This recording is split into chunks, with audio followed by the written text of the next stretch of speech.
কয়েকদিন থেকে বাসায় বাজার ছিল না, ভেবেছিলাম মাসের বাজারটা একবারেই করে নিব, কিন্তু সেটা আর হলো না। বাজারের কাজটা আমি খুব ভালোভাবে করতে পারি, প্রতিদিন একা একাই বাজার করে নিয়ে আসি। তো যাই হোক, বেলা 12টার সময় বাজারে এসেছি, এসে দেখি গরুর মাংস শেষ হয়ে গিয়েছে। গরুর মাংস কিনতে গেলে সাধারণত সকালে বাজারে যেতে হয়, এছাড়া গরুর মাংস পাওয়া যায় না। বড় দেখে একটা লেয়ার মুরগি নিলাম, আর আমি কিন্তু সবসময় এই দোকান থেকেই মুরগি কিনি। এরপরে কিছু চিংড়ি মাছ নিয়ে নিলাম, তবে চিংড়ি মাছের দাম অনেক বেশি ছিল। মাছ তো প্রায় সব শেষ হয়ে গিয়েছে, তারপরে এখানে কয়েকটা জীবিত মাছ ছিল, তো এখান থেকে বড় একটা মৃগেল মাছ নিয়ে নিলাম। একা একা বাজার করা, আবার বাজারের ব্যাগ 7 তলায় তোলা, কি যে কষ্ট হয় তা আসলে বলে বোঝাতে পারবো না। তারপরেও বাজারের কাজটা প্রতিনিয়ত আমাকেই করতে হয়, তবে আপনাদের ভাইয়াও মাঝে মধ্যে করে। যাই হোক, ব্যাগ থেকে একে একে জিনিসগুলো বের করে নিলাম, এখন এগুলো আবার গুছিয়ে নিতে হবে। গুড়া এই চিংড়ি মাছগুলো খেতে তো অনেক স্বাদ লাগে, তবে এই গুড়া চিংড়ি মাছগুলো কেটে নিতে এখন আমার অনেক সময় লাগবে। বাজার কম করা হোক বা বেশি করা হোক, যেদিন বাজার করা হয় সেই দিনটা আসলে অনেক বেশি ব্যস্ততার মধ্যে কাটে। যতই কষ্ট হোক না কেন,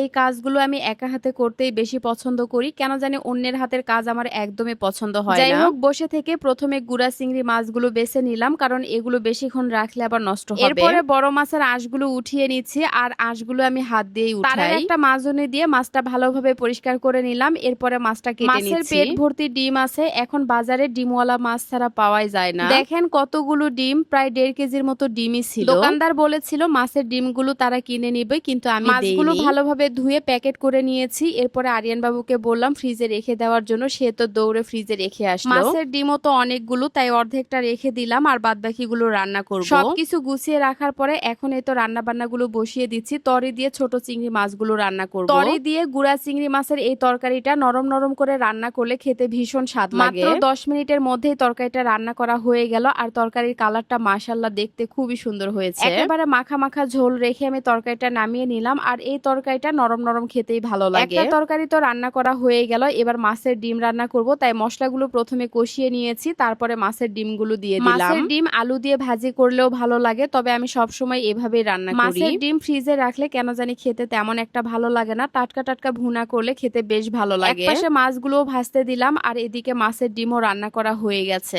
দুইটা তরকারি তো অলরেডি রান্না করা হয়ে গেল, এবার মাছ রান্না করলেই আমার রান্নাগুলো শেষ। আপু কয়েকটা বড়ি দিয়েছিল, তো সেই বড়ি দিয়ে মাছের ঝোল রান্না করব, তাই প্রথমে বড়িগুলো হালকা করে ভেজে নিলাম, এরপরে মশলা কষিয়ে নিয়েছি। শীতের সময় বড়ি দিয়ে মাছের ঝোল রান্না করলে খেতে তো অনেক স্বাদ লাগে, কিন্তু এখন যে কেমন লাগবে জানি না। যাই হোক, মাছের তরকারিটাও রান্না করা হয়ে গেছে, পাতলা করে ঝোল রান্না করেছি। একা হাতে বাজার গুছিয়ে রেখে আবার রাতের জন্য 3 পদের রান্নাও করলাম। গত রবিবার আপনাদের ভাইয়া বাড়িতে গিয়েছিল, আর আজকে চলে আসবে, যার কারণে এতগুলো রান্না একসাথে করলাম। যাই হোক, আজকের রান্নাগুলো আপনাদের কাছে কেমন লেগেছে অবশ্যই কমেন্টস করে জানাবেন। যদি ভালো লাগে প্লিজ একটা শেয়ার দিবেন। সবাই ভালো থাকবেন। আল্লাহ হাফেজ, টাটা।